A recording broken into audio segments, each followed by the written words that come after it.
इसलिए हम पूछते हैं, मन लगाकर ही कथा सुनना चाहिए। पहला प्रश्न क्या था? मनुष्य का परम धर्म क्या है? पहला प्रश्न ये था। तो सूत जी कहने लगे, ऋषियों, मनुष्य का परम धर्म है, देखो, बच्चे पैदा करना, बच्चों को पढ़ाना, बच्चों का विवाह करना, ये तो हमारा धर्म है, ये हमारा धर्म है। इससे भी बढ़कर के एक होता है, उसे कहते हैं परम धर्म। वो परम धर्म है। संसार में आए हैं तो हम केवल धर्म को निभाने के लिए आए हैं। सबई पुंसाम परो धर्म यतो भक्तिरदोच्यते अहेतुक्य प्रतिहता अयातात्मा संप्रसीदति।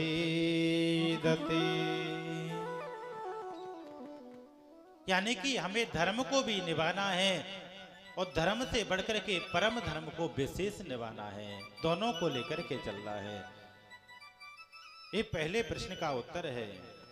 दूसरा प्रश्न गुरुवर ये था कि मंदिर में जाएं, श्याम जी भी हैं, राम जी भी हैं, भगवती भी हैं और भोलेनाथ भी हैं, तो हम मंदिर में जाएं तो किसको पूजें और किसको छोड़ें? ये हमारा दूसरा प्रश्न था। तो सूत जी महाराज कहने लगे, ऋषियों, इसका उत्तर ये है कि जीवन में गुरु एक होना चाहिए, यानी कि जीवन में निष्ठा, यानी कि जीवन में इष्ट अपना एक होना चाहिए। सभी को इष्ट नहीं बनाना चाहिए। किसी को राम जी इष्ट बनाते हैं, किसी को श्याम जी पसंद आते हैं, किसी को भगवती के चरणों में आनंद आता है। तो इष्ट जीवन में एक भगवान को बनाना चाहिए, उन प्रतिष्ठा सब में रखना चाहिए। उदाहरण से हम लेते हैं, एक ग्वालियर की कन्या का विवाह शिवपुरी में हमने जाकर के कर दिया। किसके साथ किया? उसके पति के साथ।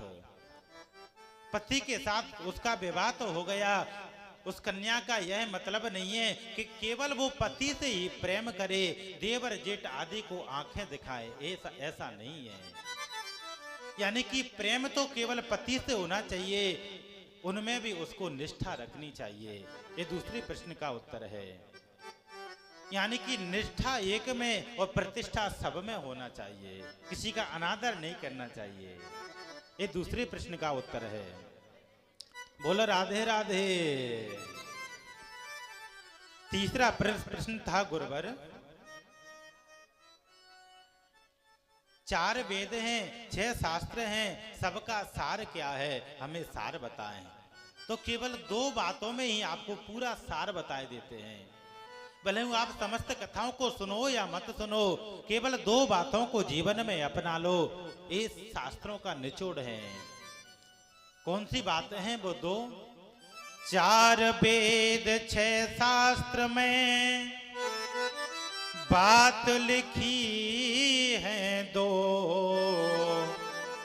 और सुख देवे सुख होत है, दुख देवे दुख हो।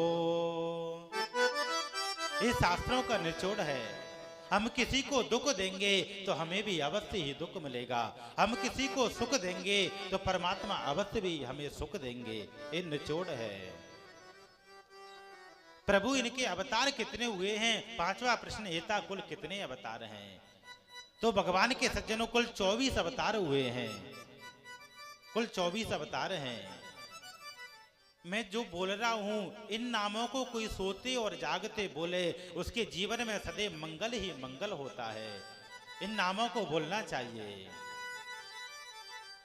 ये नाम यदि आपको सुनने हो तो लाइव प्रसारण चल रहा है, उसी से देख लेना, उसी में सुन लेना। उसके जीवन में सज्जनों मंगल ही मंगल होता है।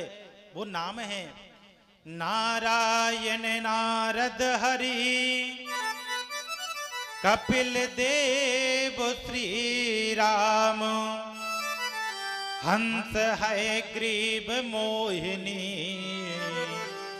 दत्तात्रेय सुख धाम, नरसिंह बामन व्यास जी ऋषभ देव को मार यज्ञ पुरुष धनवंतरी बुद्ध कल की अवतार पृथु राजा पारा मुनि कृष्ण चंद्र भगवान परशुराम और मत्स कमठ पद्म पुराण प्रमाण। ये पद्म पुराण का श्लोक है। जितने भी भगवान ने अवतार धारण किया है सब इसमें व्याख्यान है। ये 24 अवतार हैं। भगवान ने कुल 24 अवतार लिए हैं। अगला प्रश्न था, भगवान जब धराधाम को छोड़ करके चले जाते हैं तो धर्म किसकी शरण में जाता है? धर्म सज्जनों, धर्म की रक्षा तो हम करते हैं। हम यदि धर्म को अपनाएंगे तो धर्म भी हमारी रक्षा करेगा। अंत में प्रभु की शरण में ही धर्म चला जाता है। धर्मो रक्षति रक्षिता।